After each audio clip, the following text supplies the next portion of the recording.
Recently, a book month has been held in our school, and with that, I managed to get a hold of these three Shivers books. There are six of them in total, but I'll have three at hand because I am recording this during the Christmas break. I will record the other three when school comes back. The first one is The Spider Kingdom. The story follows two boys named Freddy and Lumpy.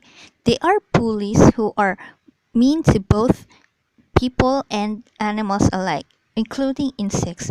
And that's why, in halfway of the story, they get kidnapped by the spiders and they get taken to the Spider Kingdom. I'm not gonna lie that I don't really like this one that much. It's not because it's bad or the story is written bad or the characters are not well written, but I just don't like the characters. The main characters are bullies, and I really don't like the feeling that I have to root for them. In the story, we get to see them being mean to people. We get to see that they get mean to spiders, and I don't really like how I have to root for them.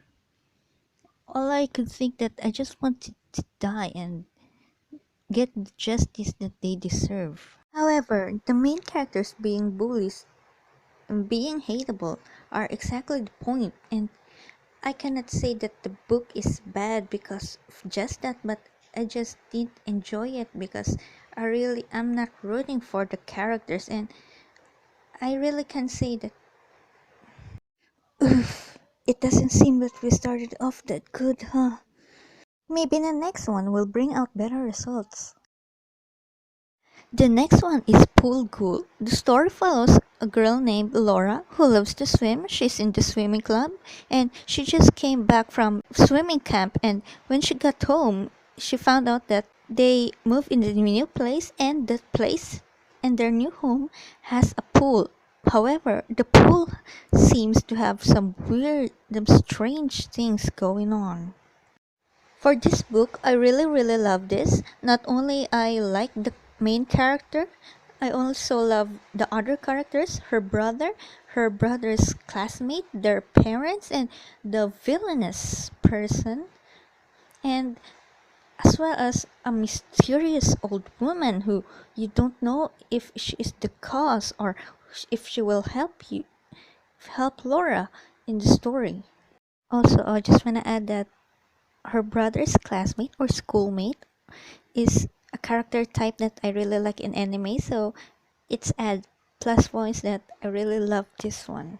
My only complaint would be that there is in the cover there's an alligator or a crocodile, I can't tell them apart, and there is an alligator or crocodile didn't appear at all. I was expecting that, but there's none. Instead, a shark appeared, but not an alligator.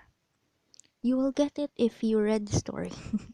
Another thing is that halfway through the story, the pool doesn't become relevant anymore until the ending where things get solved, and when the mysteries are gone and everything is back to normal, or as normal as it gets with the new people that they met and the experiences that they've gone through in this story. But seriously though, even with the complaints that I have, I really recommend this one.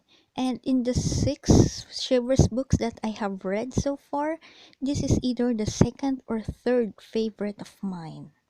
By being that I borrowed this from a classmate, this is one of the books that I would like to have a copy on when I have the chance to purchase one, when I have the money.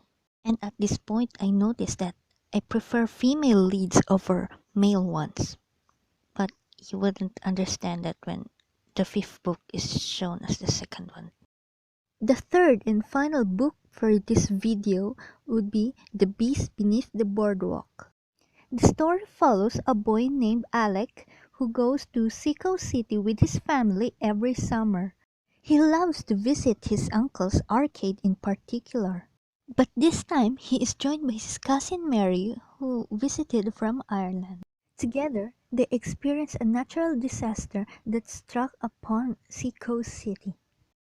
I honestly don't have an opinion on this one because I was delayed in finishing reading this book when school came back and I really forgot what happened. So I really could not construct a good review that will give justice to the contents of this book, but I will do my best. Even with my earlier statement that I prefer female leads over male ones, I find this book to be enjoyable even having a male lead. Needless to say that the presence of the female lead does add some good dynamic between the two, especially that they not only try to figure out how to work with each other because they haven't met each other until now, but they also need to work with each other in the presence of the calamity that's upon them. Our main characters fight the natural disaster, and although I raise some questions that they fight it, and I really don't like the how why I don't understand why they are fighting it and how they even manage to defeat the natural disaster, but I will admit that I really like the method. Still, considering that their enemy is a natural phenomenon, it's quite confusing, but I really like the ending, and I would say that this is a good read and it's really enjoyable, but it is not anything remarkable. Thus, we have finished our part 1 of the Shivers books review.